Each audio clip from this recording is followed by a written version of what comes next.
maybe I'll start with a simple one. I was reading about the abandonment of the tendencies that we have towards pleasant, unpleasant, and neutral feelings. And there was, I'm not totally clear on the tendencies that are supposed to come from the neutral feelings.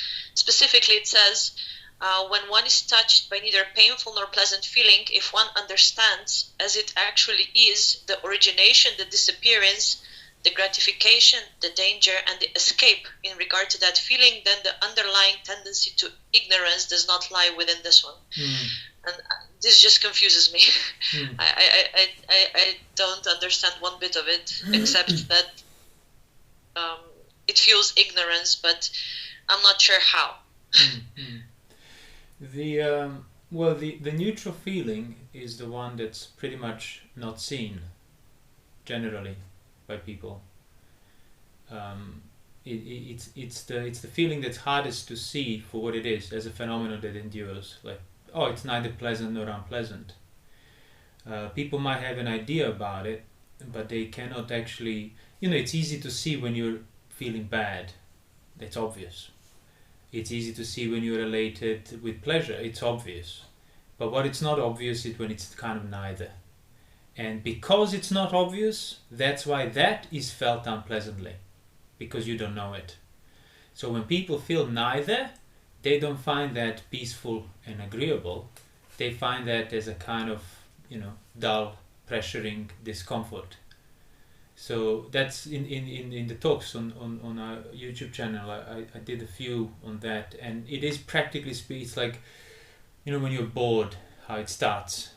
You don't feel bad, but by not feeling good either, and by not having any kind of distraction to take your mind away from it, you start feeling unpleasantly, and that is still a neutral feeling, but because it's not known, it's felt as a form of discomfort.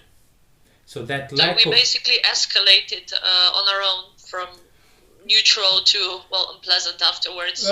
Yeah, sort of, but I wouldn't say escalate, because ignorance is already there with that feeling, because it's not understood. So there is no like a first point where that feeling is clear, and then you get confused, and then it escalates into pain. You already don't know it when it is there, which means pain is already there with that lack of knowledge. That's what the suttas, maybe even the same sutta says, when it's not known, it's felt unpleasantly. When it's known, it's felt pleasantly. By the wise, they understand that's where the peace is. So the ignorance is that, not knowing that, not understanding, not being able to endure the pressure of the neutral feeling, seeking the distraction out of it, all of that is what perpetuates that ignorance. Ignorance is not a lack of information or some metaphysical secret or something. It's not being able to endure the discomfort of a neutral feeling, acting out of it, seeking the distractions, perpetuating it, feeding it. That's the ignorance that underlines it, and that you keep sustaining in that very underlining it. So when you do identify the neutral feeling, so for example, the first way to see it would be to recognize, let's say, when you're bored or when you're looking for something, like, it's not bad, but I could have something more. Would that be a good way to pin it down? Sure, yeah. When you have nothing to do, catch yourself before you start doing something and see, like, why is it that you want to do it? Where is it rooted? Or is it because you're already trying to prevent the boredom even before it came, so to speak? Because often people always have something to do lined up, and the moment they sort of run out of things to do and calm down, they're already going for the next thing, which is not, often it's seen, I must do this and this is necessary, but more often than not, actually, it's not, or certainly not as necessary. Yet people have this accumulated pressure. No, I still must do this. And they confuse that pressure to be like a pressure of duty, but it's really pressure of escaping the boredom. Pressure of escaping the fear that comes if you don't distract yourself from boredom. Because boredom, if you sit with it, it's going to become very unpleasant. If you refuse to do anything and just sit with yourself, it's going to result in anxiety more often than not for people that haven't been through that. So that's why when you kind of relish the activity and finding things to do that you depend on. Okay, I remember hearing one of your talks on where you challenged us to be bored and endure it. Yeah, like even meditation practice for people becomes a something to do, so I don't get bored. Okay, thank you.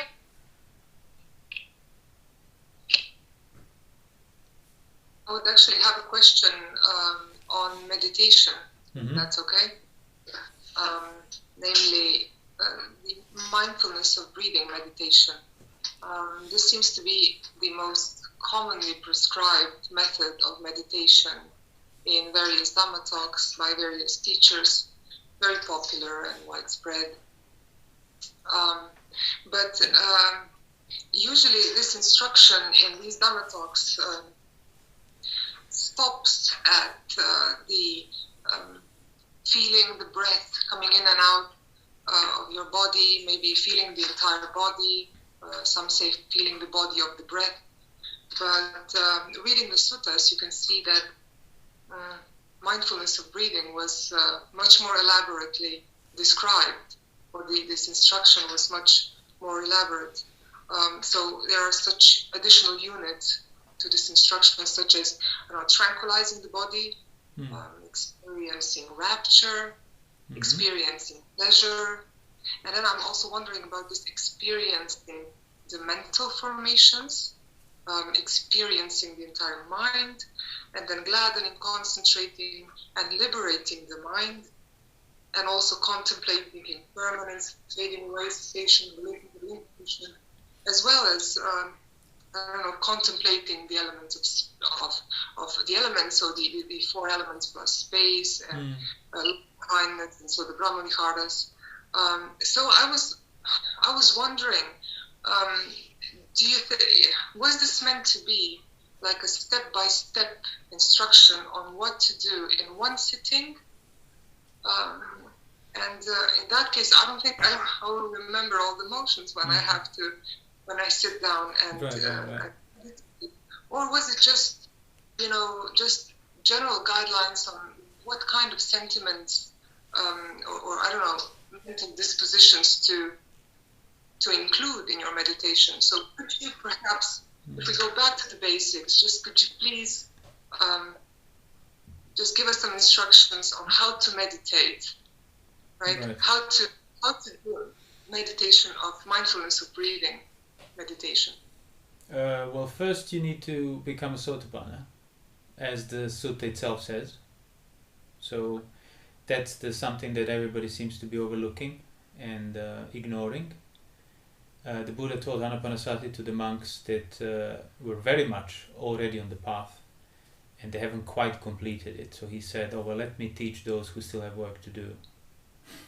Which means it does not apply to people that can't even have the sign of their mind and have the right view. It simply doesn't apply. It's going to be misunderstood, misperformed, or as that other sutta says, mismeditate, undermeditate, overmeditate, premeditate, everything else but not meditate. So really, that should be the concern, getting the right view. Then, what samadhi is, that will be known through that right view. But just to answer your theoretical aspects of Anapanasati, no, it's not meant to be done as a step-by-step. It's like the most comprehensive approach to the practice of mindfulness on account of an pretty much inherent, inseparable bodily activity in every possible aspect that will absolutely remove any traces of ignorance left. But more often than not, monks were just, doing it in that in the broader sense how every description starts. Knowingly he breathes in, knowingly he breathes out. And there was another sutta where a monk said, that's how he practices it, and he abandons sensuality of the past, sensuality of the future, and sensuality of the present. He has no more sensual desires because he has fully developed mindfulness of breathing on the level of knowingly breathe in, knowingly breathe out. And then the Buddha said, that's fine, but you should do even more. And then goes into those other steps. In other words, that monk still had work to do, which on a subtler level, which he wouldn't have completed if he didn't obviously refine further that mindfulness of breathing.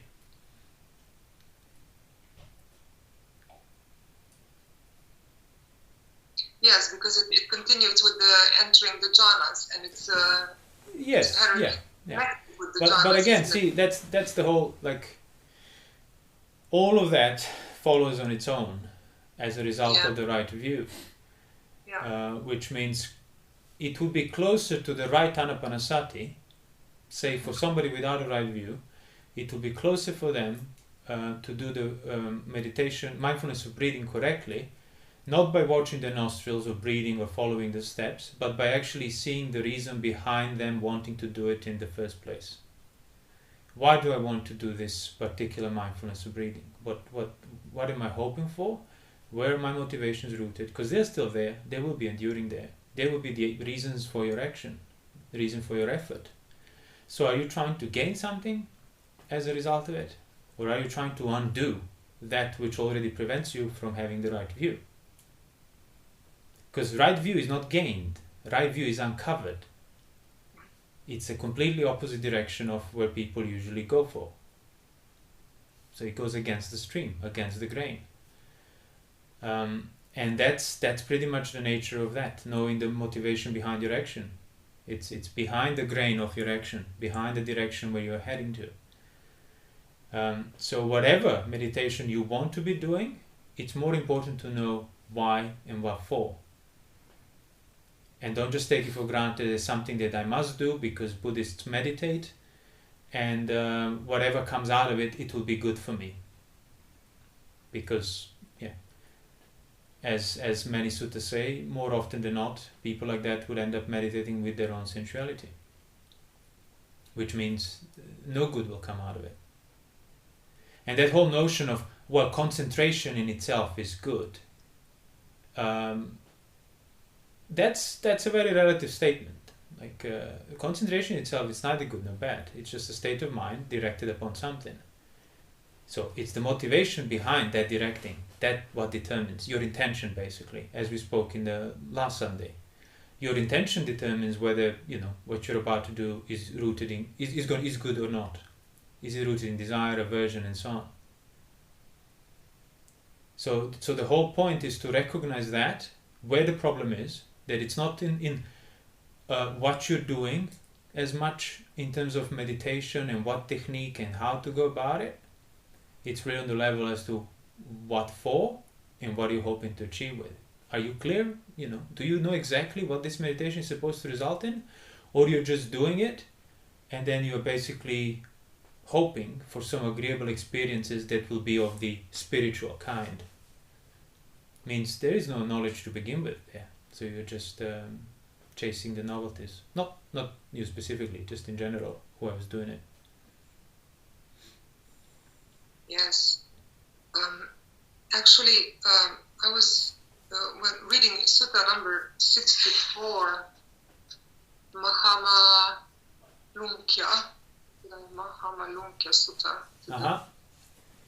I think that's a brilliant synthesis of everything also that you just said, basically, because it distinguishes between, so the Buddha distinguishes between, you have the Vitujana there, you have the ordinary person, and then you have someone who has been trained, so I don't know, Arya.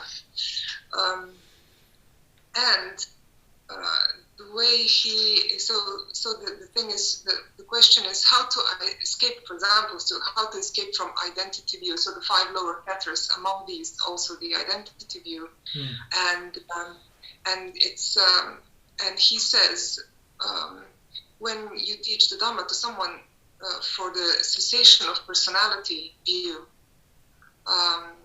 then their mind must really enter into this. And the first precondition, if I understood the sutta correctly, is what you've been saying all along. This is seclusion from sensual pleasures. This is the precondition for them to even sensual pleasure and unwholesome states. Yeah, absolutely. Yeah. So I like how, the Buddha goes on to explain that whatever exists in form, feeling, perception, formations, and consciousness, which is basically everything there is, right? Everything that you can see, experience, everything you must see as impermanent, as causing suffering or unsatisfactoriness, and not self. Yeah, So and the only reason you need to see these things as causing suffering is not just like to torture yourself or cause pain to yourself. It's only because by default they're seen as agreeable and friendly, while they're not. And there are other suttas where the Buddha compares, like, your own mind to like basically like an assassin that pretends to be a friend but just really wants to kill you. See, the danger is not much in the fact that an assassin wants to kill you. The danger is in you thinking he's your friend. If you stop thinking that he's your friend, he can't surprise you. Thus, doesn't matter how much of an assassin he is, you always see where he is. So the problem is not in the mind wanting to kill you or the aggregates wanting to cause you suffering. The problem is in you not seeing that because you keep holding the view that they're friendly, that they're agreeable, that they are yours. They are yours. Exactly. This is difficult to say. Okay, so you can see. Well, yours, they're seen as yours, not as a choice. Seeing them as yours is the result of seeing them as friendly and non-dangerous. Then automatically they're taken as mine. So that's why you contemplate danger just to the extent of not taking them as mine. And then you let the assassin be. And he can't surprise you and you're fine. So would you say that by seeing how uncomfortable this all, the discomfort that this causes, all of these forms, feelings, perceptions, so how much suffering there is in those aggregates, just by that, you can see that if it was truly yours, you would make sure that they would be pleasant at least. Yeah, you can, obviously you have to keep contemplating that. You have to keep reminding yourself of that. But before all of that, your actions must already be aligned up with that principle of, this is not mine, this is not worth it. Because often people would not have sufficient amount of sense restraint and guarding of the sense doors, and then they try to contemplate this on top of it. But that's why it cannot take the root, or not as much, because their own actions are contradicting what they are doing, what they are contemplating. So precepts, sense restraint, and guarding the sense doors. That's the prerequisite that really matches what you're contemplating later. But you need to have it before. Yeah. What would you say about this? So turning away, the Buddha says, turn your mind away from these states. Turn them away. But then the next question is, what do I turn them towards? So where do I go then? Where should I direct my mind to? Well, no, you don't turn it towards. You don't turn it towards a new thing. You just turn it, as I said, to the extent that you were turned towards this as friendly and acceptable. You turn away from that friendliness and you don't accept it. But you don't acquire a new thing now, because that will become your sense of self again. So you turn away to the extent that you were turned towards it. But you don't turn away to find something new, because then your mind will become established upon that. Right. So pull your attention back. Well, see, you pull your attention back and you'll be attending that. Would you? I don't know. Yeah. It's going to become another thing you're looking at. I mean, your own question implied that. What do I turn it towards? As in, there must be something I must attend to. How do you disperse that spotlight of attention? Well, you can't disperse the attention because that's part of the aggregates, but you can know the context of it. The context, right? So yes, but you don't attend it, you don't make it into another object, or when you do, you at least don't lose the context of that. Right. So again, that's on the level of the knowledge. Like, things that you know, so even in mundane terms, like whatever, your knowledge, basic basic knowledge that you have in regard to things, you don't need to constantly be attending that on a day-to-day basis in order to remember it. Not at all. Quite the opposite. You need to attend things when you don't know them. When you actually get to understand them, you stop thinking about it. You stop attending it. And when that knowledge is needed, it comes back, because that's what understanding is. And it goes the same for the Dhamma practice. When that man asked the Buddha, does the Tathagata, does he prepare these answers to the various questions that people ask him? And he said, well, let me ask you in return, and that shall give you the answer. You are the master charioteer and making of the chariots. If somebody comes and asks you about various parts of the chariots, do you need to prepare the answer? Or do you know it right away? He says, I know it right away. If somebody were to wake me up in the middle of the night, I will know the answer anyway, because I am the master of chariot. I fully understood the principles behind how it works, how it's made. And the Buddha said, so it's the same for Tathagata. So he doesn't need to prepare the answer because he fully understood it. So knowledge, really, just knowledge of the universal characteristics of your experience cannot be undone and cannot be forgotten, and that's why it results in liberation. Not perfect attention, 100%, undivided, never kind of sways. No, that's the basically unenlightened mind idea of what enlightenment is. Full absorption into something that's outside of me that will save me, basically. So actually, it's the same thing in the instruction of meditation that I was asking about before. Because the Buddha also says all breaths are known. Yeah. All breaths are known. Knowingly he breathes in, knowingly he breathes out. Not he breathes in feeling his nostrils or sensations in his chest. I mean, you know you're already breathing. Why do you need more? Why is that knowledge not enough to your mind? Well, because of your wrong assumptions. So really, the training of the mind is to recognize what it already knows and realize that it's enough. That knowledge is enough if you sustain it and protect it. And the training of the mind is not basically to sort of develop experiences on its own terms, but what the mind deems agreeable and so on. Because what the mind deems agreeable is sensuality of one kind or the other. And this knowledge, during meditation or during whatever activity, this knowledge also will all the other steps will self-generate. The rapture will self-generate, pleasure will be there. If you sustain it sufficiently enough, develop your mind, becomes imperturbable, then yes, everything else will follow. That's what I said before. That's what you said before. Yeah. And now, these two suttas are very much interconnected in this. Everything else is probably... So it really comes down to sort of curbing the tendency to follow the steps and find the next steps at the expense of that which you already know. See, everybody who sits down to practice meditation or breathing knows that they are already breathing. But that ceases to be enough. Mind stops noticing it and wants something more palpable. I want the feeling of lightness. I want nostrils to feel. I want the lungs. Why is the knowledge not enough? Why is the knowledge so abstract when it's actually quite factual? Because the mind is not trained to recognize that level for what it is. Mind is dependent on more palpable things because mind has been acting towards the sense objects its own life. So that's the measure of its existence, the senses.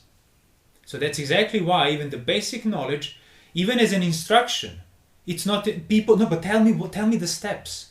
Tell me what I observe and what motions I do, because anything subtler than that is felt like an abstract theory, yet they know that they're breathing at any given time. There's nothing more factual than that. This knowledge of being, this knowledge of being, is the peaceful, this is the sublime, and this is what you actually, in fact, then turn your mind away from and towards. This is what you turn. Yeah, you can say that. That knowledge will basically turn your mind away from things that it shouldn't have been. Well, it shouldn't have been there in the first place. That's it. That knowledge will prevent you from regarding those things as friendly, agreeable, and as yours. And I find this very useful here. Buddha says, be aware that space is infinite. If you're aware that space is infinite, there's not much place for thoughts there. There's not much place for perceptions, formations, consciousness, anything, anywhere. So it's like the mind completely expands. He's talking about the deathless element there, and that the consciousness is infinite. So this is how it expands. And I also like that he says, there is nothing. I like that the Buddha didn't say, there isn't anything. Yeah. He said that there is nothing. Yeah, he said that nothingness is something. To that extent. It is a phenomenon. The absence of certain things, so it's nothing, it's emptiness, and all of these negative sort of phenomena are positive in themselves for what they are. It's not a mystical experience, it's just factual, empty of lust, empty of aversion, empty of delusion. Empty of ownership. Sorry. Go on. Before we continue to the next topic, I just wanted to check if I understood something correctly. So when I was reading, I don't know, was it the same sutta or a different one? I don't know. But there was, it said, as they're breathing in and breathing out, they think about different things. And the way I saw it, the breath was just a trigger for mindfulness. So it's something that you always have with you, and every time you notice that you're breathing, it can like remind you that you need to stay in the moment and not perhaps go too far away with your mind. So the way I understood that was the main point. It's a reference point. It's like an anchor. So Anapanasati is the same like Satipatthana.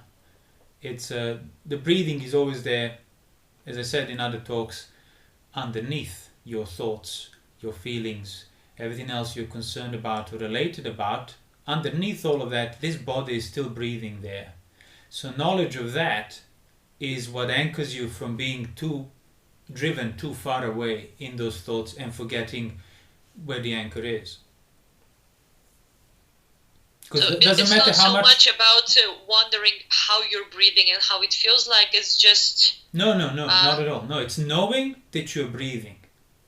Knowingly he breathes in, knowingly he breathes out.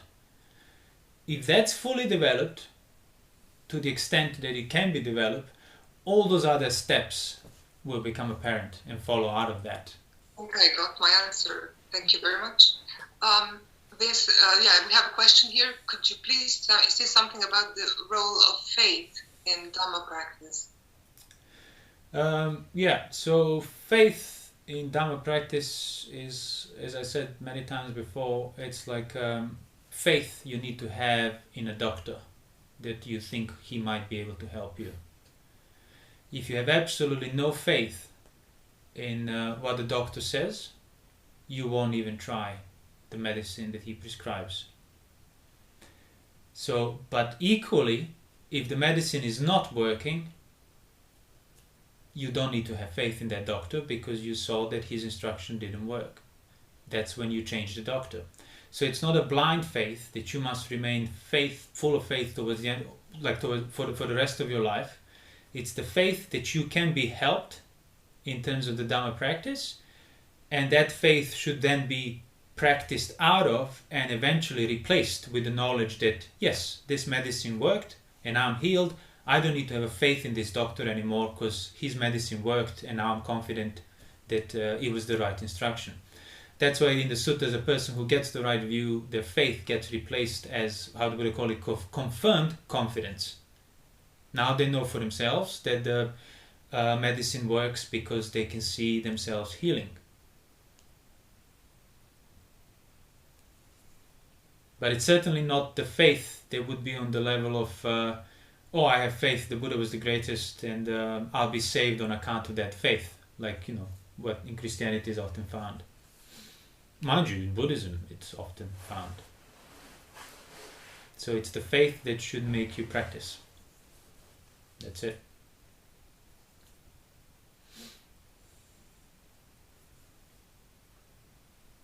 Okay, we have another question. This one is what exactly is right view, and how do you get to the right view? Keeping the precepts, seeing the danger in the slightest fault, guarding the sense doors, being moderate in eating, avoiding company, living in seclusion, and that will make you notice your mind for what it is. And when you do, it won't be too hard to see it as something that doesn't belong to you. And that would be the right view. So impermanent, suffering, and non-self. These are Yes, the three. people think I must see that, and having not fulfilled all the requirements before that, they will not going to see it. If they have fulfilled all the requirements before that, they will see it, even if they don't make much effort to see it.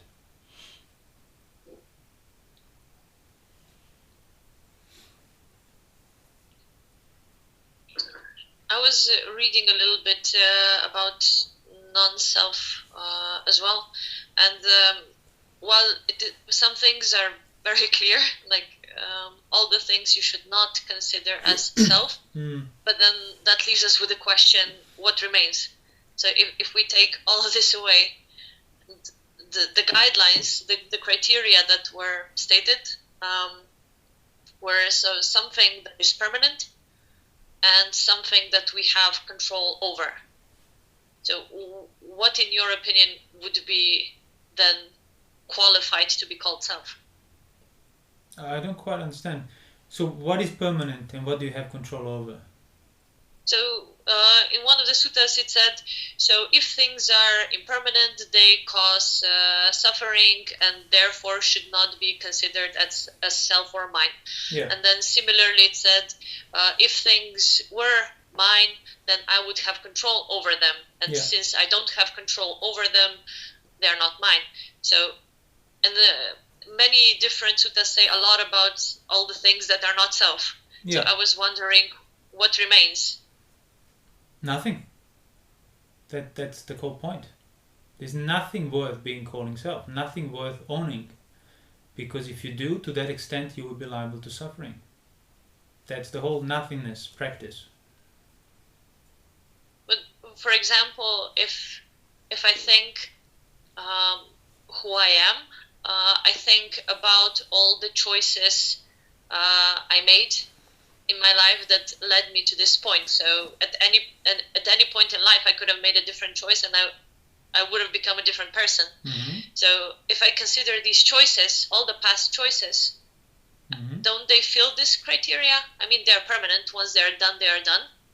You cannot change them, and you have control over them. You might not have the control about the circumstances you are in. Sure, you have a degree of control, but did you have a choice? Did you have choice in the options that were presented to you that you chose from?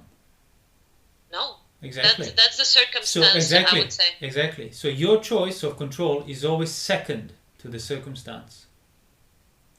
So it can never be the control of ownership, because it's always within that which you cannot own. So the choice you have, it's like a choice of driving a car down the cliff. You can choose to turn left and choose to turn right, but you can't stop it. So nobody denies that there is a phenomenon of control and choice, but you want to include that in that which is not liable to your choice, which cannot be penetrated by your choice and your control.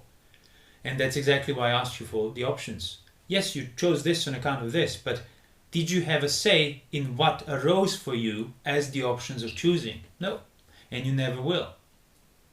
So even the permanence of the choice is only relatively within the impermanence of the options. Okay, so it would be foolish to say that anyone has full control over it, but couldn't we define ourselves relative to the situation? Or would that you can, suffering? sure. So we are the difference that again, we made. you can define yourself in a relative way, but that's not the problem, nor the point. The point is that any form of definition will kind of feed the assumption that to the extent that there is a control, to that extent your sense of self is justified. But see, if you see it correctly as a relative thing, Like sense of self is not seen as a relative. Even if you talk about it in theory as a relatively arisen or formed, fundamentally sense of self is the owner and the master of this experience. But what kind of master is a relative master? Only a deluded master would say, I'm a master, ignoring his own relativity. Because if he is relative, he is not in control. Thus, he is not the master. And that's all you need to see. You don't need to destroy that sense of relative self, or deny it, or find something greater. You just need to disown it completely and leave it be.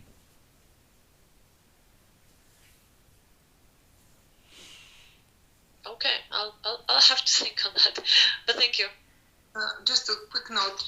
Would you say that this self-determination or self-definition, it is sort of a constant and very fast exercise in accumulating and combining memories? Exercise performed by whom? By what? It happens really fast. No. And in cases of where you came from, so it has to be a whole story behind the self. There has to be a story of where you came from, where you are now, the decisions that you've made, the things that you've done, and well, so all of that is unified already by the sense of self. It happens very fast. So I believe this happens really fast in our minds. Every regaining of consciousness, this very slight moment where the memories fall back into place as mosaic piece. No, well, see, how can you know then the moment before that happens? Because the moment before that happens, everything is blank. So what are you saying? The blankness is then the truth? No, the blankness is just the blankness. It's you not knowing. So how do you know that? How do you know that blankness is not owned? What makes you think that it's not owned? It's too empty to be owned. Nothing to hold on to. Then you have to have the first memory and then stack them all up. Well, again, see, the blankness is already a memory. So what you call a first memory, it's not a first memory. Blankness before that is a previous memory. So what is then the first memory? It's an infinite loop. That's why it's impossible to see what you're referring to. Blankness before the memory can only be known as a memory. Thus, it's a contradiction in terms. Suppose you wake up, you've had a slight case of amnesia. Okay. Wake up, you have no idea. Just no idea. Sure, you're like a newborn baby, yeah. The memories, then okay, this is where I came from, this is what I did before that, and then it stacks up really fast, and there it is. It's your personality there again. Okay, everything, now I can function. Okay, so but say like this, say you wake up from amnesia and your memories don't come back. Yeah. So what do you think? That state after amnesia, is that state pure? Or is that state equally corrupted and based on ignorance and ownership and not seeing impermanence? Yeah, I think this is by no means anywhere near enlightenment and seeing the infinite or the deathless at all. So that brings us exactly to what we said. Memories and your sense of self that came out of it, it's relative and remains relative. So whether you remove it, whether you erase the memories, whether you catch the first moment before the memories, that's all of that is already owned.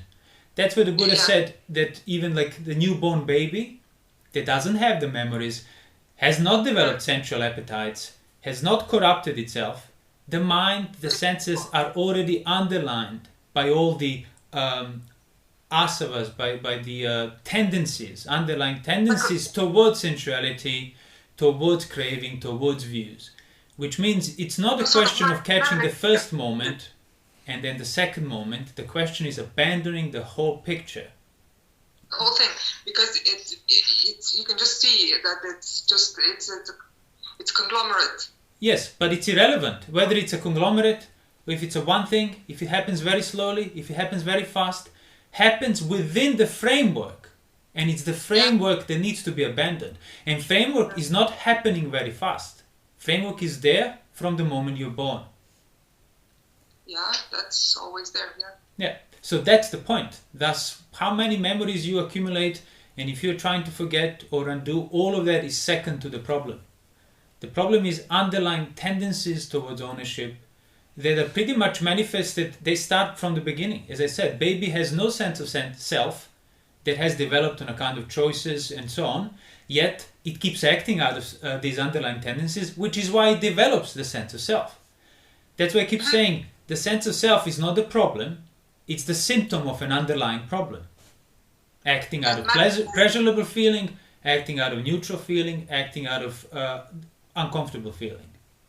Sense of self will be generated one way or the other. So if you zoom in, if you really explore what's happening there at that level, look at the tanha behind this magnetism, really zoom into that. No. You need to zoom out. Framework. Zoom out. Context. Not zoom in. The opposite direction. That's what I'm saying. It's not about catching the moment before or after. It's about zooming out far enough to see the framework there.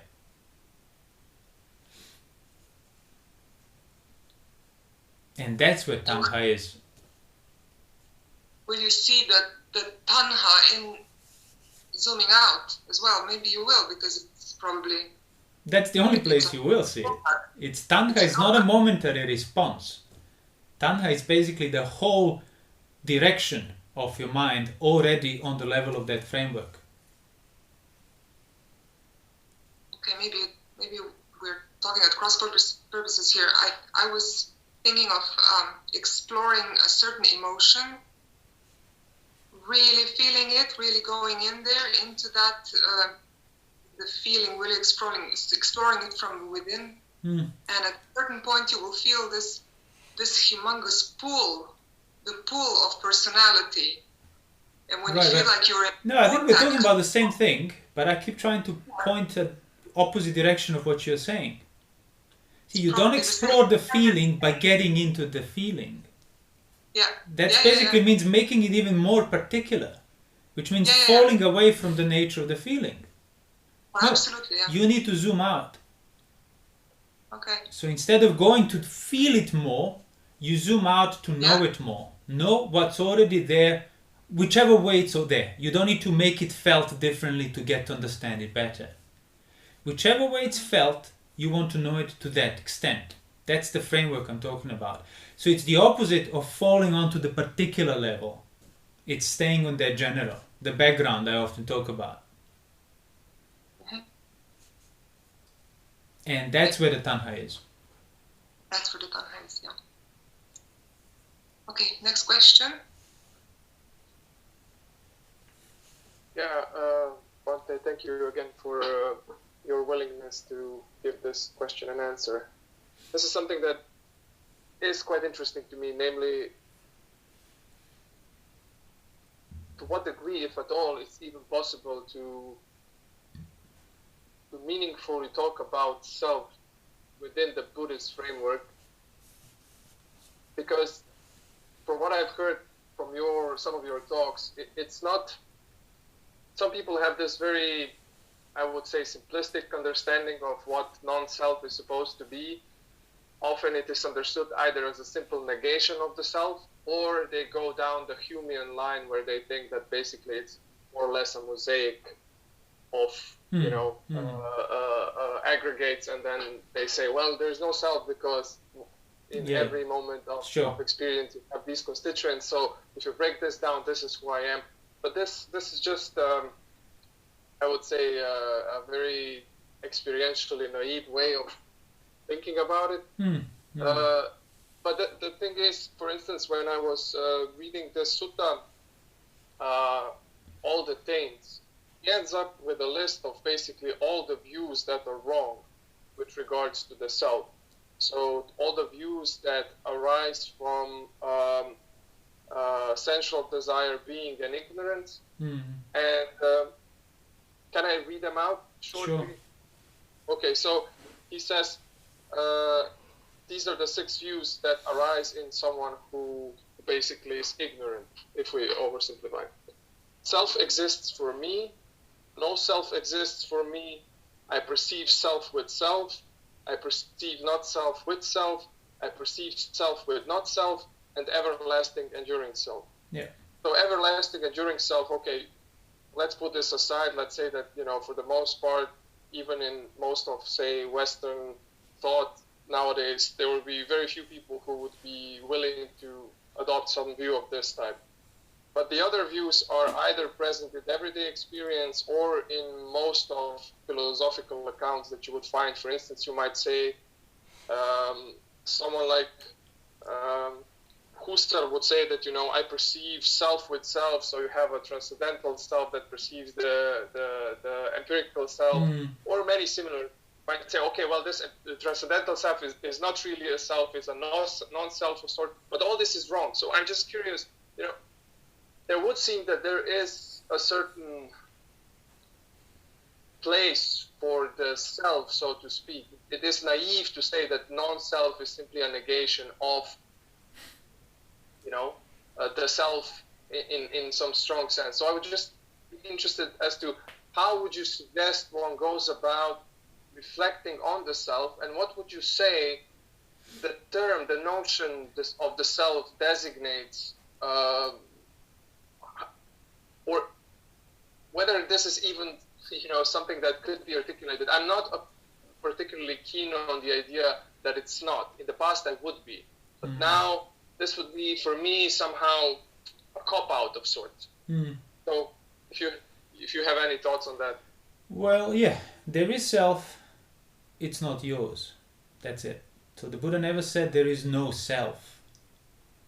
He said that which is self is not yours. And there's a big difference. So it's removing the ownership, it will remove the sense of self. People think I own things because I am. No, it's the other way around. It's because you keep taking things as mine through sensuality, aversion and ignorance. That's why you are. That's why you have generated that sense of self that you cannot step outside of. It's a symptom. It's a symptom of ownership. You remove the ownership, sense of self cannot persist, or not to the same extent. That's why Attavada is a view. See, there is a sense of self as a result of careless ownership, not seeing impermanence, not restraining your actions, and that self that has been generated through such actions, you put first, and that's the Attavada. You think that is the first thing, so I own things because I am. No, it's because you keep owning individual things, that's why you are. That's why that sense of self is there, and that's why the view on top of it is there. So it's not you don't develop the experience of not myself through figuring it out. You develop it through purifying your behavior that has been feeding it and sustaining it. And then you'll see that that sense of self does not belong to you. And thus, it cannot be called self, truly. That's why when people came to the Buddha and said, so Master Gautama says there is no self. And he would be quiet. He wouldn't even reply to that because it's a question completely based on that wrong assumption that they don't see. So there is a sense of self then, Master Gautama. No, he wouldn't reply to that either. But practically speaking, that sense of self, that is yours, remove that part of this is mine, and it won't be sense of self anymore. But don't try to remove the whole thing by saying, the self doesn't exist.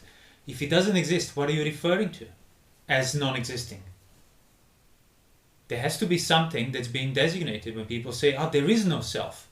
And that's that whole, the view permutation. With self, he sees self. Or with self, he sees not self. Or with not self, he sees self. But Putujana cannot, with not self, see the not self. It has to be, sense of self has to be either on the immediacy level or on the level of reflection.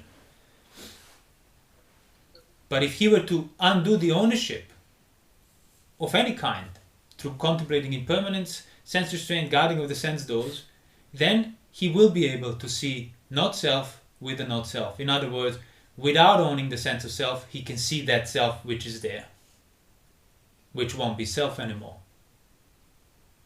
So the ownership part is what makes it the self, not that thing that is there taken to be the self. Because when the Buddha said, what is it that, Putujana takes as self? Oh, it's the form, it's the feeling, it's the perception, it's the intentions and the consciousness. There is nothing. So all the phenomena generally, your sense of self will be resting upon something, because your sense of self will be resting upon the ownership of something.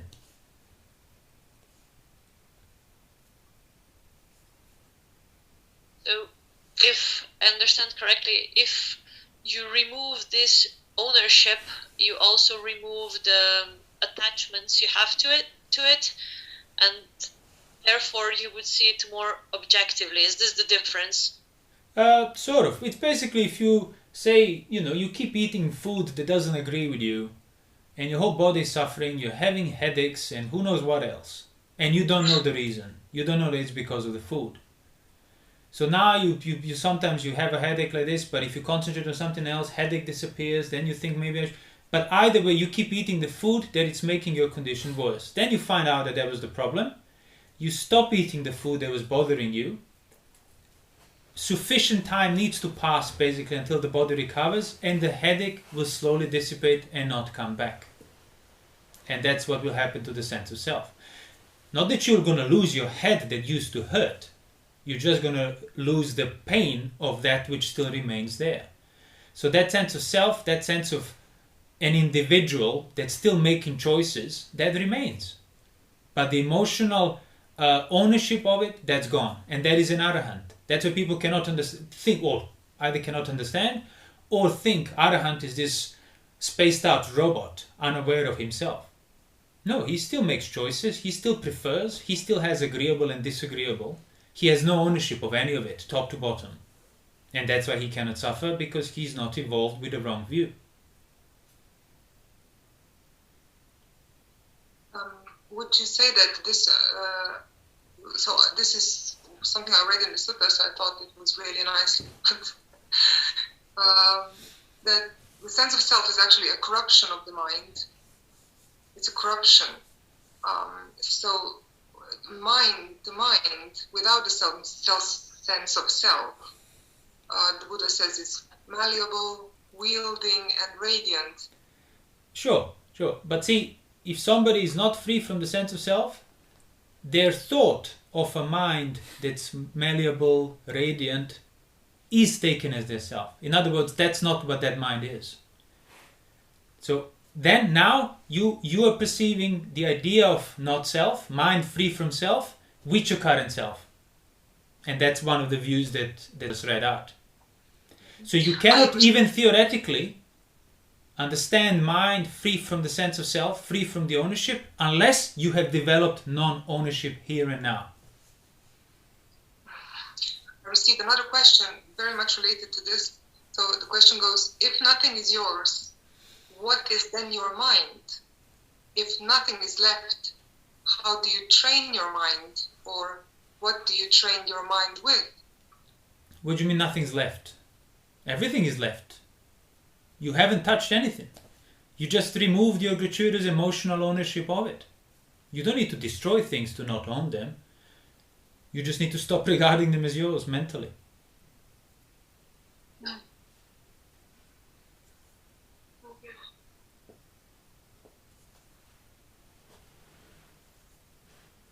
Because if they're not yours, they're not your problem. Exactly. Now imagine you have that attitude towards your own senses, towards your own feeling, towards your own intentions, towards your own mind. Imperturbable attitude. In other words, you cannot forget that it cannot be yours even if you want it to be yours. It's impossible. It's inconceivable. Ownership becomes inconceivable because you thoroughly understood the danger, the peril, the escape, and so on. The impermanence, the unownability of these things. You fully understood, and you don't even need to keep telling to yourself, "Oh, this is not mine." So nothing can disturb you then at all. Absolutely inconceivable. Suffering or any perturbance cannot be even perceived anymore. Ajahn Chah saying, well, I'm sorry, just this maybe. Ajahn Chah said somewhere, every time, so you have these problems, the phone keeps ringing, and every time the phone rings, you pick it up and say, "Hi, this is Mr. Smith," and he said, "Well, just stop picking up the phone and stop thinking you're Mr. Smith." Yeah, well, you can't help. You can't stop thinking who you are. Stop picking up the phone. Yeah, so it's not a matter of choice, but you can certainly stop owning how Mr. Smith feels and not acting out of the feeling when you pick up the phone. And then even that Mr. Smith will fade away.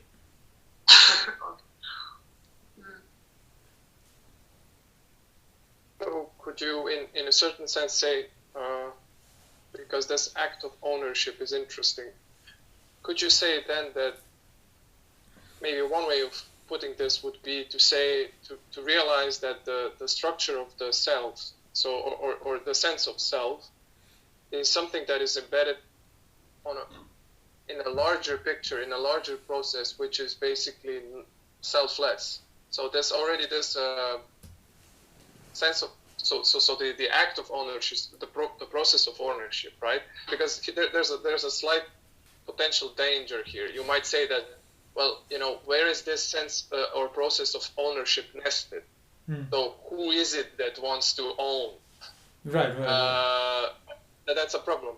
So in a certain sense, you kind of have to realize that this is a bottomless process, so to speak. It is a process that does not have yet another self underneath it that would like to grasp. Yeah. In that sense, it's beginningless. It's like a vicious circle.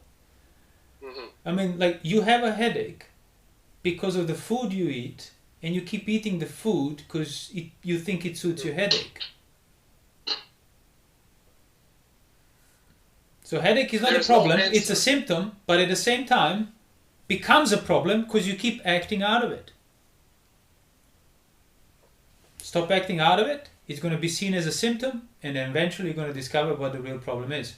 You kept thinking that's the problem, and you kept acting out of it, and you kept doing things that were feeding it in return, ironically enough.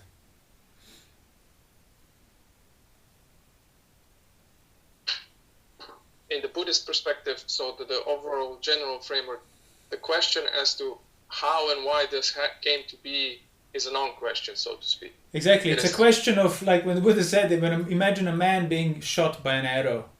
Yeah. But instead of allowing that arrow to be pulled out and wound healed, he won't allow it until he finds out who shot him, why they did so, what did he do to deserve that, is there anything that he could have avoided, what clan was the man that all of these irrelevant things while he's dying. So you need to realize where the priority is, getting the arrow out. Doesn't matter who, why, or what shot me. What matters is I'm shot and I'm bleeding out.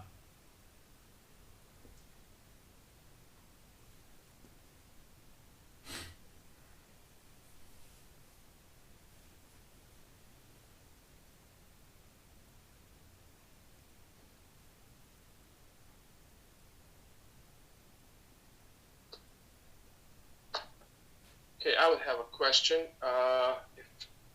Or did you want to say something? No, I was just trying to fill the silence with some random ramblings, so thank you. But we just said that we're not supposed to do that.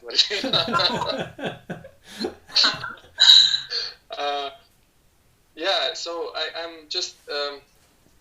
I've been really interested in this notion of Yoniso manasikara.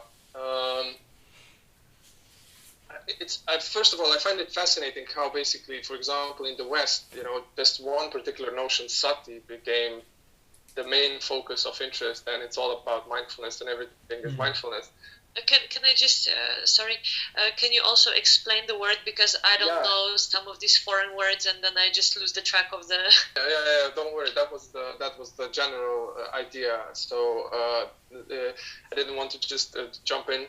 This is just a preface or background. So what I meant is to say, even if at this point nobody knew what this term meant, is that there are a lot of very interesting fascinating terms and notions in the Pali Canon, and I found it just fascinating how one of them was taken out and it's now just all the rage. But with regards to Yoniso manasikara, so if I understood correctly, Yoniso refers etymologically to the word for womb. Yeah. And it is usually translated as wisely or properly. Yeah. And manasikara is basically, a literal translation would be mental act, or mentation, so to speak. Yeah. Mentation. Yeah. But it is often translated for some reason as attention. So I listened to a talk you gave on this, and I wanted to re-listen it this week. Unfortunately, was unable to. So I would just want to, first of all, hear how would you translate it? Because if I remember correctly, you translated it as wise reflection, which I think is closer when I was reading specifically. Did I? Was it? I might have mentioned it, but I don't think I would translate it wise reflection. No. Okay, not? It would be attention, or rather attending from the origin. Let's say like that. Attending from the origin. But again, it's a subtle thing. Whichever way you translate it, you're going to have to be explaining it. It's not going to become self-evident on account of your choice of the terms you use for it, because it's too subtle to be understood. It's one of the prerequisites for the right view. So it's a hard thing to clarify for every mind individually. But it's exactly that. If you stop and think about it, people always approach things by attending to them. That's, okay, so I look at this, I think of this, I perceive this. Womb of that act is what Yoniso manasikara. So the origin. But see, if you attend to the womb now of the origin, that becomes the thing you're attending to, which means the womb of that attention is again behind you. So it's learning to see that behind without attending it. How can you do that? By knowing it. That's why context, background, peripheral awareness, all these things I'm talking about, it's all that. It just points at the same thing, and that's where the knowledge is. And that's why it's so important to realize that all the rage and mainstream practice, it's completely misdirected. It's completely based on perceiving and seeking and seeing and particularizing more and more and more. All that's irrelevant. All of that is finding more details at the expense of the context that you don't even know to begin with. And if you do, you wouldn't need any of it. I don't need to know what shape the arrow was and how it flew and the physics behind it. All I need to know is that it hurts here and now, and I'm resisting the pain. That's it. That's the detail level that you need to have. You don't need to know anything else. So it's the tendency to not just attend, but to over-attend and attend even more what you attended to. So then when you tell them, no, it's the origin of the attention, so they attend to that. It's like, yeah, but now there is something else as the origin of that attention. So how can you know it without attending it? And that's the whole practice of learning how to see it peripherally. Because that's what the experience is, peripheral and actual. Whether you attend to it or not, that is the basis for your attention. Like whatever you're attending now on account of your senses is possible only because your senses in the form of this body are still there simultaneously with what you're attending to, yet you're completely unaware of them. So learning to be aware without needing to attend to the senses, because that's impossible. Learning to know that there is an I, as an organ I, necessary basis for all the sites you are concerned with. But if your measure of mindfulness is what you attend closely, you'll never develop this mindfulness. How can your eye attend itself? Well, by looking in the mirror? Well, no, you're attending to the reflection of the eye, for which presence of the eye is necessary. You remain equally unaware of the context. And that's Yoniso manasikara. Discerning that which cannot be attended, yet it is there as a necessary basis, is what that wise attention is. And the problem with wise or proper attention, it's not that it's etymologically wrong to translate like that, but the problem is people will think, right, so I am engaging with the practice of Yoniso manasikara when I stop and think about things. No. Or certainly not necessarily. So if I just think about things a bit more. That's what the Buddha meant by Yoniso manasikara, which is a prerequisite for Sotapatti. No, it's a bit more than that.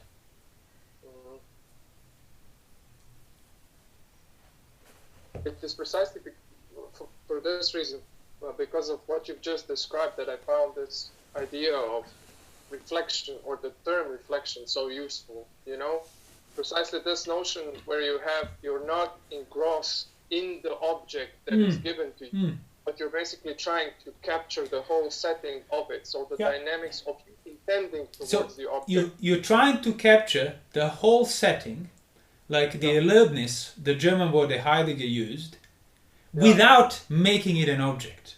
That's the key. Because even Heidegger made it an object. Because that's the tendency of the mind.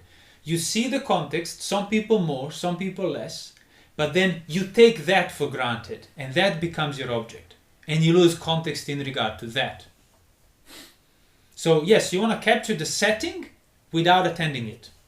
So it's not about finding the first context or the first original object or something. It's about fully purifying and clarifying and removing any slightest traces of ignorance of the relationship between what you're attending at any given time and the necessary basis for that attention. That's it. You understand with this is, all the avijja is undone. Paticca Samuppada fulfilled, completed. With the presence of this is. With the presence of the body as the base for the senses, there is sight. This is what I'm looking at because the body is there. So knowing that relationship, fully understanding it, that's what needs to be done. If we go now back to what we were talking before about the breathing meditation, could we say that in a certain sense, for example, when you have mindfulness of breath and the body in general, what you're basically doing is precisely going to the very, let's say, in a certain sense, foundation, the very basis on which you can basically build this, because it's in a certain sense you're kind of going as deep as you can go with the dynamic, with this dynamics that you were mentioning, because breath as long as you're alive, breath will be there, the body posture will be there, so there is always, like, you know, embodied intentionality, so to speak, towards something that is given. And you're kind of getting familiarized or acquiring knowledge of this background, all-pervasive background, and then you can start from there. For as long as it stays the background, that's the point.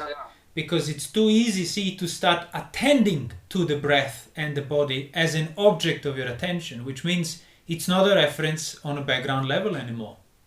But yes, if you know it as being there while experiencing this, or knowing it as being there while experiencing that, you are practicing seeing it as a reference and steadying your mind in that knowledge.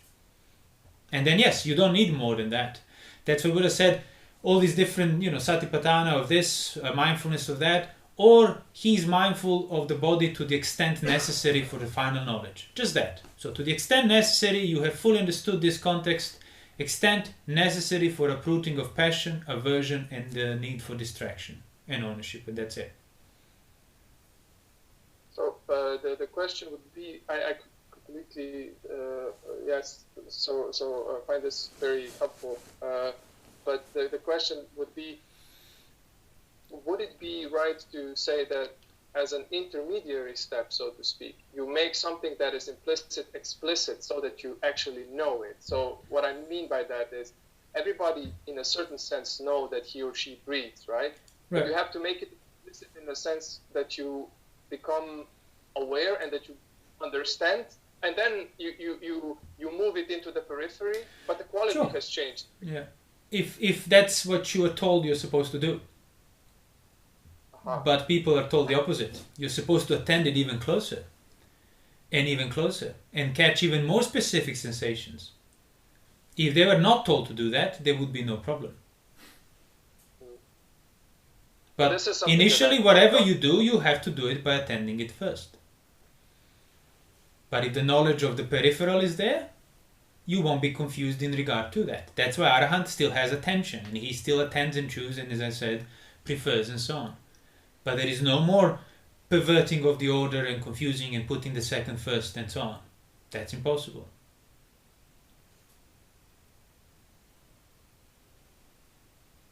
This is great. I mean, this has been of tremendous help for me in my practice. Hearing your talks on these ideas, so this was also very useful now to be able to check some. Yeah, do listen. I think we have quite a few on that as well.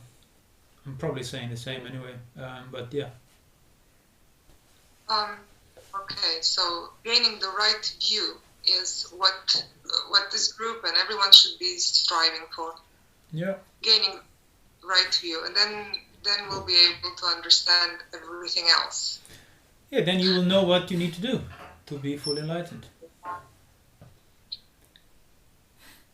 You also hear accounts of some other teachers, such as, I don't know, Advaita teachers, claiming that they have gained the right view, and what some of them are saying seems correct, seems right. Do you think so? According to the suttas, once you get the right view, it's a matter of lifetimes, a few lifetimes before you actually gain enlightenment. So if you gain the right view in your previous life, probably that's what's going to happen then. It's going to be easier for you probably in this life to. I wouldn't use the word easier. You're just probably going to have less polluted relationship with your own suffering, so you're going to arrive at certain conclusions quicker. But you're going to suffer equally because you're still born. Yeah. I didn't mean in terms of suffering. Just it seems that some of these individuals seem to be saying it correctly, or yes, but they're not even in the Buddhist tradition. And probably just the first step, the right view, is probably not so much. Well, yeah, I don't really know what they're saying, so I can't say, no, they're all wrong, or yes, they're right. But on the individual basis, on the basis of what's being said, I can tell you whether that's along the right lines or not. Many teachers say, oh, just be here now in the present moment, that's all you have. And then you read the suttas, oh, look, the suttas say the same. Yeah, on that superficial level, it sounds the same. But what else do those teachers say? And what else do the suttas say? How do you go about it? Tell me more. Like, oh, doctor says he can cure me. This doctor also says he can cure me. Great, I have options. But you don't stay there. Now you go start talking to the doctor and see what you need to do. But if the doctor starts saying some generic nonsense and doesn't even really just gives you some, and then, you're already not trusting that, because surely if you understood how to approve the illness, you would know how to do it. And that's often you'll find that. You have all these various eclectic teachers that collect, all sorts of like Buddhism and other religions, and it does all sound same on that level. When somebody's at the bottom, they can't see the difference between, halfway up the mountain and top of the mountain, because it's all just one direction up there. It all looks high anyway. But there is a difference once you start walking it, like how far you can go with it. And you don't want to ignore that just because now it feels right, or you don't want to dismiss it either. Just now because it doesn't necessarily feel right. You want to know what's behind. Okay, what's more to this instruction? And same, if the instruction sounds wrong, you want to know why it is wrong. Not just, oh, that's wrong because Ajahn Namoli said so. Well, do you know for yourself that that's wrong for such and such reason? Why is that inadequate? Yeah, there doesn't seem to be much instruction behind these claims. That's the problem then. Thus, claims cannot be taken, like you should not take them for, that's the whole point. You are making a claim towards the cure and then not saying how to cure yourself. Means you don't know what you're talking about. Means you're a doctor who just pretends to be a doctor. Doctor who just mystifies the solution but has no actual solution for it. And you read the suttas and it's completely the opposite. It tells you exactly what you need to do. And by the way, it's same not just for other religions. And if you hear monks speaking, giving instructions, talking about a cure, find out how to go about it from them. If they can't tell you, means they don't know it. As simple as that. Because if a person knows the cure, he is absolutely, it's inconceivable to not share it with you when he's talking. Well, the only thing he's talking about is the cure. But I will not tell you how to do it. There's absolutely no reason for that. It's unthinkable. Because there's nothing out there. There's nothing out there. There's nobody doing anything. So that's why I can't tell you anything, because there is nobody here saying anything, nobody listening. Exactly. So basically he's trying to convince you that you're not actually sick. Although we started this conversation on account of mutual illness, now my solution is to teach you how to delude yourself into believing you don't even have a headache. What is a headache anyway? Yeah, exactly. Yeah. And that's always the pinnacle of most of the stuff I heard. It's, well, there is no problem anyway. Stop making a problem, there is no problem. If that were the solution, you would have needed one sutta that says that, and end of story. But see, many people would still think, oh yeah, that's also what the Buddha teaches. Yet it's completely earth and sky, opposite things. So the packaging sounds the same, inside, completely different thing. But if you're judging things only on account of the packaging, you're never going to find this out.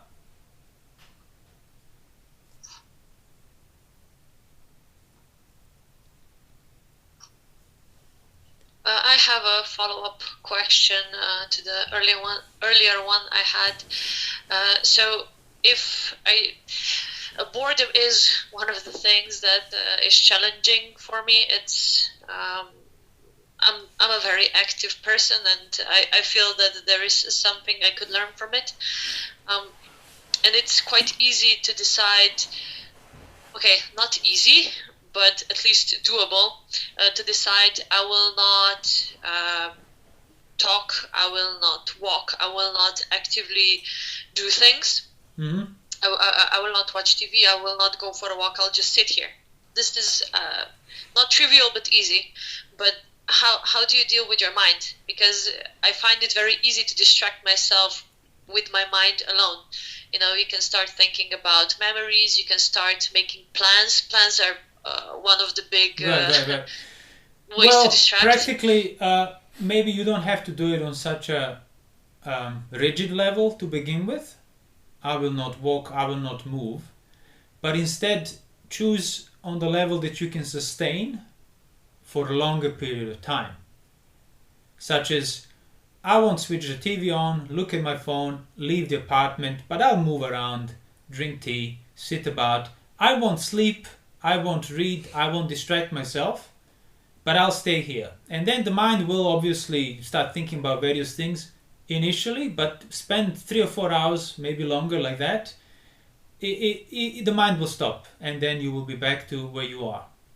So in other words, you start rigidly, and then you immediately also want to fix the mind to not think about things within that limited framework, because you can't sustain not moving and sitting and not going out and not doing anything for too long. So find something you can sustain so that mind can calm down within that, and that's it. Then you'll see it. Okay, to go more gradually about it and not full in. Yeah, exactly. Yeah. So there's no problem if you're moving about. The problem is when you're doing things on account of restlessness, on account of being bored, and so on. And again, walking around back and forth in your apartment can provide you only so much entertainment initially. After, very quickly you'll be bored with it. So keep doing it. That's why these repetitive actions like walking meditation is good. Yeah, I don't want to walk because I'm restless. No, walk. You can't be too distracted by walking up and down the same lane.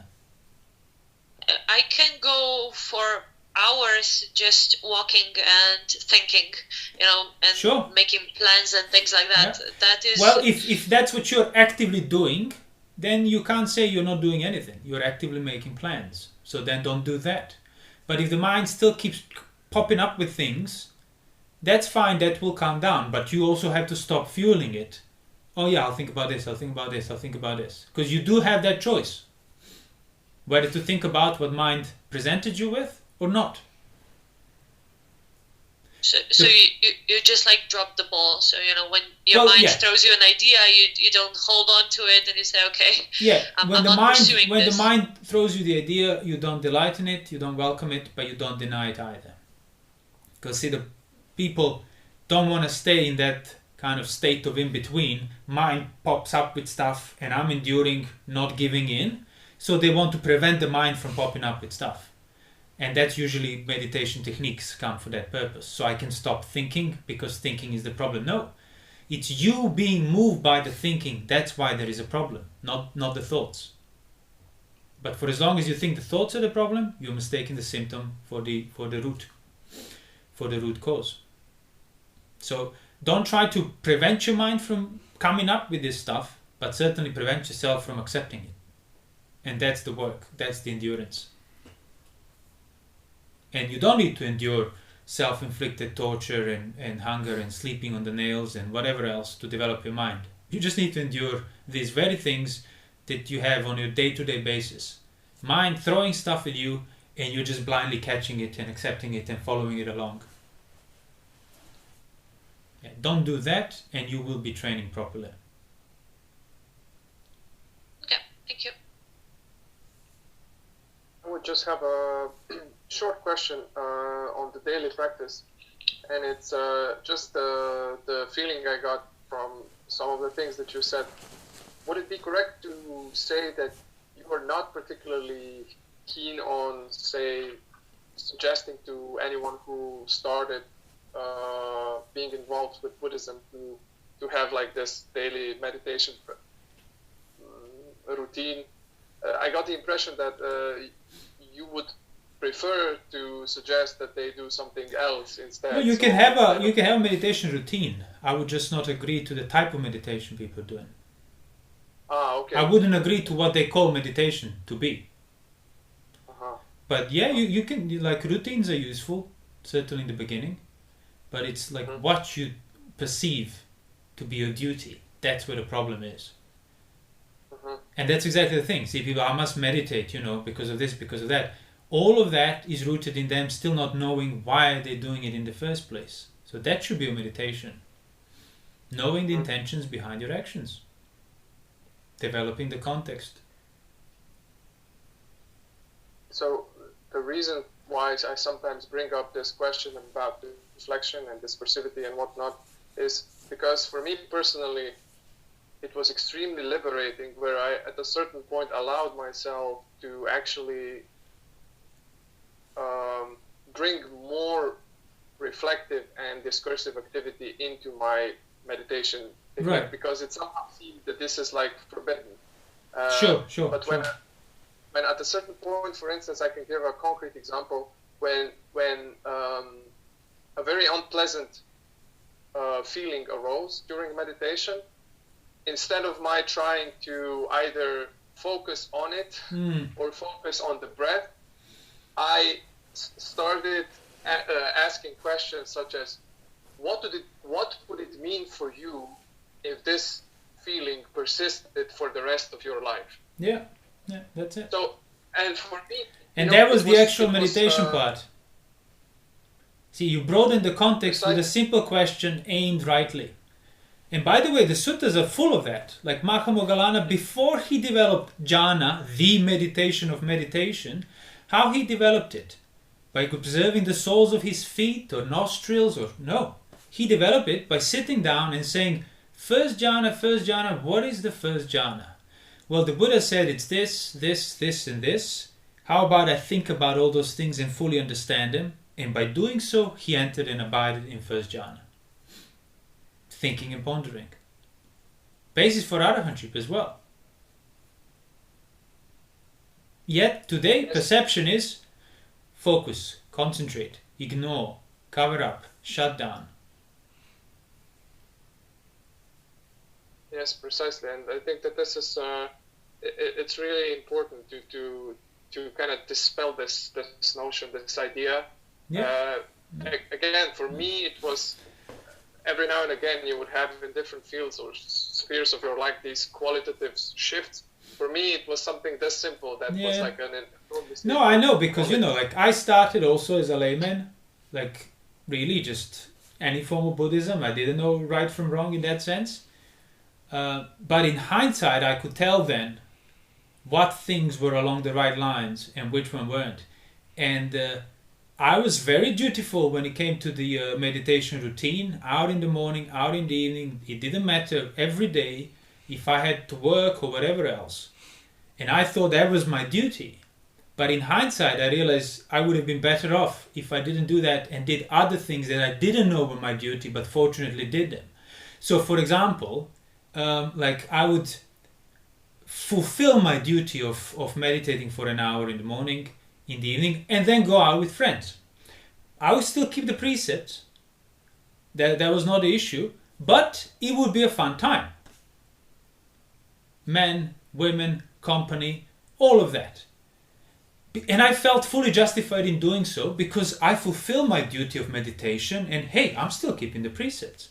Well, in hindsight, I realized I would have been better off if I didn't spend 2 hours watching the nostrils and if I didn't go out with the friends. That's it. And all those times when I didn't go out like that for the sake of entertainment or distraction, that's why I could then see later on. That's where I benefited from. Not that I knew it, but I kept doing it because it felt right. It felt like giving to the weakness otherwise. But nobody told me that that was right thing to do. It's kind of okay, you assume, but no, the right thing is to watch your nostrils and observe your movements and touching, feeling, sitting, and everything else. And you take that as a duty and it's completely misguided, utterly. But if somebody told me, no, don't do any of that, but every single day of your life, be aware for the motivation behind your actions and don't act towards lust, aversion and distraction. Doesn't matter what it is. It would have saved me so much time as well. And then if you want to sit quietly and think about wholesome things, that's fine. And make a routine out of it, that's fine. But that's where the benefit is and that's where the work is. Oh, but I fulfill my duty. I can go out, I can enjoy this, I can enjoy it. You can, but that's why you're not progressing in the practice. And you realize, okay, so that's where the emphasis should be. Not on this misguided duty of observance of sensations of your body or something that you won't find in the suttas. Either way. Yes, this resonates very well with me because it's almost as if there's this idea, almost as if meditation was some sort of a syrup that you take. Yeah. Then it kind of does its own thing. It's like a mechanism. Yeah, exactly. You set it in motion and you don't know what's going on. Yeah, and then you just get these results. It just does the thing. Yes. Yes. Okay. Thank you very much. A lot of things should be said here, but maybe we save some for next time.